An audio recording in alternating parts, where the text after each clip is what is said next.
اچھا یہ بڑی اہم ہے اور یہ 40 نبوی میں بھی ہے، اور اس میں وہ بات واضح ہو جائے گی کہ فطرت کی جڑ کیا ہے اور خلقت کی جڑ کیا ہے۔ وعن ابن مسعود رضی اللہ تعالی عنہ، حضرت عبداللہ ابن مسعود سے مروی ہے، قال حدثنا رسول اللہ صلی اللہ علیہ وسلم وهو صادق المصدوق، وہ فرماتے ہیں کہ ہمیں بتایا اللہ کے رسول صلی اللہ علیہ وسلم نے، اور نوٹ کرو وہ صادق ہیں، مصدوق ہیں۔ صادق ہیں سچے ہیں، مصدوق ہیں کہ ان کی سچائی پر خود اللہ گواہ ہے۔ اچھا یہ کیوں کہنے کی ضرورت پیش آئی؟ کسی عام طور پہ شک میرے علم میں تو نہیں کہ کسی اور حدیث سے پہلے یہ الفاظ ہوں، اس لیے کہ اس میں جو امور آ رہے ہیں وہ عام ذہن انسانی اس کو ذرا قبول کرنے سے تھوڑا سا ہچکچاتا ہے، رکتا ہے، تو اس لیے ایمفیسائز کیا ہے وَهُوَ الصَّادِقُ الْمَصْدُوقُ۔ وہ کیا بتایا حضور نے؟ اَنَّ خلق احدکم یجمع فی بطن امہ 40 یوما، تم میں سے ہر شخص کی خلقت اس کے ماں کے پیٹ میں 40 دن ہوتی ہے، نطفتن 40 یوما نطفتن، وَيَكُونُ عَلَقَةً مِثْلَ ذَلِكَ، اسی طریقے سے پھر وہ علقہ کی صورت میں ہوتی ہے، ثم يكون مضغة مثل ذلك، پھر اتنا ہی عرصہ اس کا مضغہ کی ایک سٹیج ہے، ثم يبعث الله إليه ملكا بأربع كلمات، پھر اس کو اللہ تعالیٰ اس کے پاس بھیجتا ہے، یعنی یہ 120 دن 4 مہینے، اس کے بعد نفخ روح ہوتی ہے، اور اس نفخ روح کے ساتھ ہی وہ جو علم الہی کی کتاب قدیم ہے اس میں جو اس شخص کا کھاتا ہے پرٹیکولر، اس کا پرسنل لیجر جو ہے، وہ اس کی پوری کاپی جو ہے وہ وہاں پر درج کر دی جاتی ہے، تو اللہ تعالیٰ بھیجتا ہے۔ کیا یہیں سے بعض فقہا نے یہ مسئلہ نکالا ہے کہ 120 دن تک 4 مہینے تک جو جنین ہوتا ہے رحم مادر میں، اس پر انسان کا اطلاق نہیں ہو سکتا، وہ حیوان انسان تو ہے صرف، ابھی انسان نہیں ہے، انسان اس وقت مکمل ہوگا جب روح پھونکی جائے گی، اور وہ 120 دن کے بعد ہے۔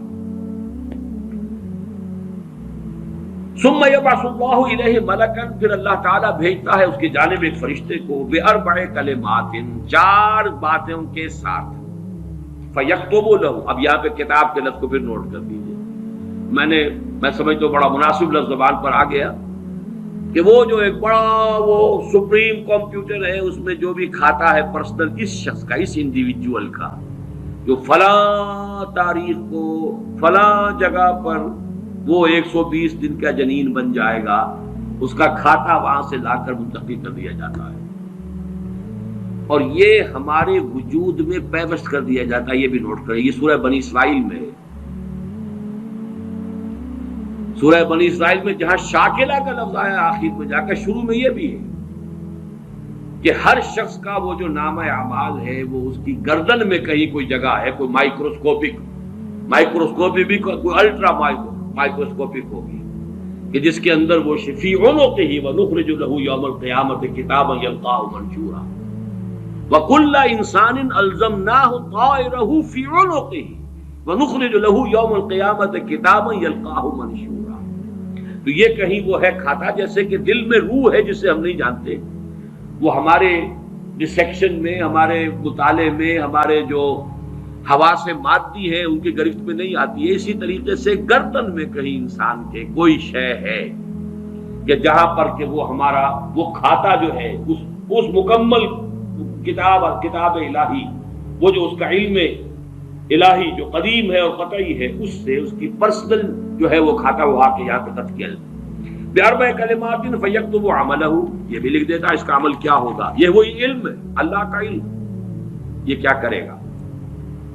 واجلہ، اور اس کی مدت دنیا میں کتنی ہے وہ بھی طے ہو جائے گی، یہاں رہنا کتنا ہے، 60 برس یا 60 دن یا 60 گھنٹے، یہ سب طے ہو جائے گا۔ ورزقہ، ملنا اسے کیا ہے، وشقی اور سعید، یہ بھی کہ بالآخر یہ شقی رہے گا یا سعید رہے گا، شقی بدبخت نتیجے کے اعتبار سے، یا یہ کہ سعید ہوگا، صاحب سعادت، کامیاب۔ ثم ينفخ فیہ الروح، اچھا نوٹ کیجئے، یہ جو اس کا پرسنل لیجر جو ہے، اس کی کاپی جو اس کے اندر لتھی کر دی گئی ہے، چپکا دی گئی ہے، کہیں انسرٹ کر دی گئی ہے، یہ نفخ روح سے پہلے ہے۔ ثم ينفخ فيه الروح، وہ فرشتہ اس لیے کہ اس کا سارا تعلق جو ہے اس باڈی سے، اس کی یہ ساری جو بھی شاکلہ ہے وہ اس باڈی سے متعلق ہے۔ روح فطرت ہے، وہ بعد میں آ رہی ہے، وہ تو بعد میں اس کو دی جا رہی ہے، اس کی وہ آزاد شخصیت، آزاد چوائس، وہ اس فطرت کی بنا پر ہے۔ ثم ينفخ فيه الروح، پھر وہ فرشتہ اس میں روح پھونک دیتا ہے۔ فوالذی لا الہ غیرہ، تو اس اللہ کی قسم، اس ہستی کی قسم جس کے سوا کوئی الہ نہیں، ان احدکم لیعمل بعمل اہل الجنۃ حتی ما یکون بینہ وبینہا الا ذراع، تم میں سے کوئی اہل جنت کے سے عمل کرتا رہتا ہے یہاں تک کہ، اب یہاں میں ایک الفاظ کا اضافہ کر رہا ہوں بات کی وضاحت کے لیے، اس کو بریکٹ میں سمجھیے، بظاہر دیکھنے والوں کے نزدیک اس کے اور جنت کے درمیان بس ایک ہاتھ کا فاصلہ رہ جاتا ہے۔ فَيَسْبِقُ عَلَيْهِ الْكِتَابُ، کہ اس پر پھر وہ جو نوشتہ تھا، اس میں تو لکھا تھا شقی، پھر اچانک اس کی زندگی میں انقلاب آتا ہے اور اس کے اوپر وہ نوشتہ جو ہے اللہ کا علم الہی کا جو غلط نہیں ہو سکتا، اس کا ظہور ہوتا ہے۔ فَيَعْمَلُ بِعَمَلِ أَهْلِ النَّارِ فَيَدْخُلُهَا،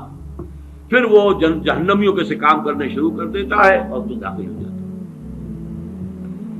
ابھی میرا خیال ہے کہ سال 1.5 سال یا 2 سال ہو گئے ہیں، ہماری جو تنظیم اسلامی آزاد کشمیر کو ہم نے ایک علیحدہ حلقہ آٹونومس بنایا ہے، اس کے جو امیر ہیں سید مظفر حسین ندوی، بہت بڑی بزرگ شخصیت ہیں، بڑی علمی شخصیت ہیں، انہوں نے وہاں کی ایک بڑی سیاسی شخصیت سے یہ بات کہی ہے۔ انہوں نے مجھے خود بتایا کہ کچھ لوگ تو ہوتے ہیں کہ جن کی جوانی اور اس کے بعد کے دن بڑے برے گزرتے ہیں آوارگی میں، پھر رفتہ رفتہ بڑھاپے کے آس پاس آ کے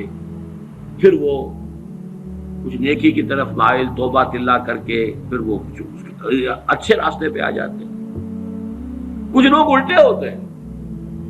کہ وہ پہلے بڑے نیک، بہت صالح، بہت اچھے، بہت محتاط، بہت متقی، لیکن یہ کہ آخری عمر میں آ کے تو ان کا حال جو ہے بدل جاتا ہے اور پھر وہ بالکل مختلف شخص بن جاتے ہیں، اور ان دوسروں میں سے آپ بھی ایک ہیں۔ اور یہ ایک بہت بڑی شخصیت آزاد کشمیر کی، جن سے یہ کہا سید مظفر حسین ندوی، اس لیے کہ وہاں ان کا ایک بڑا اونچا مقام ہے، وہ تعلیمات دینی کا جو پورا محکمہ ہے اس کے بھی انچارج رہے ہیں، اور بھی ندوے کے فارغ التحصیل ہیں۔ مولانا علی میاں اور مولانا مسعود عالم ندوی مرحوم، ان دونوں کے نہایت چہیتے شاگرد ہیں۔ بہرحال یہ اسی طرح کا فینومینن ہے جو اس حدیث میں آ رہا ہے۔ وَإِنَّ أَحَدَكُمْ لَيَعْمَلُ بِعَمَلِ أَهْلِ النَّارِ، اور تم میں سے کسی شخص کا معاملہ یہ بھی ہو سکتا ہے کہ وہ عمل کرتا ہے اور کرتا رہتا ہے جہنمیوں کے سے، حتیٰ مَا يَكُونَ بَيْنَهُ وَبَيْنَهَا إِلَّا ذِرَاعٌ، یہاں تک کہ اس کے اور جہنم کے درمیان دیکھنے والوں کو نظر یہ آ رہا ہے کہ یہ تو اب پاؤں لٹکائے بیٹھا ہے گور میں اور ابھی تک اس کے لچھن بدلے نہیں ہیں۔ فَيَسْبِقُ عَلَيْهِ الْكِتَابُ، لیکن وہ نوشتہ اللہ کا، وہ جو ایک علم خدا بندی کے اعتبار سے وہ تو شقی تھا یا سعید تھا۔ فَيَعْمَلُ بِعَمَلِ أَهْلِ الْجَنَّةِ فَيَدْخُلُهَا،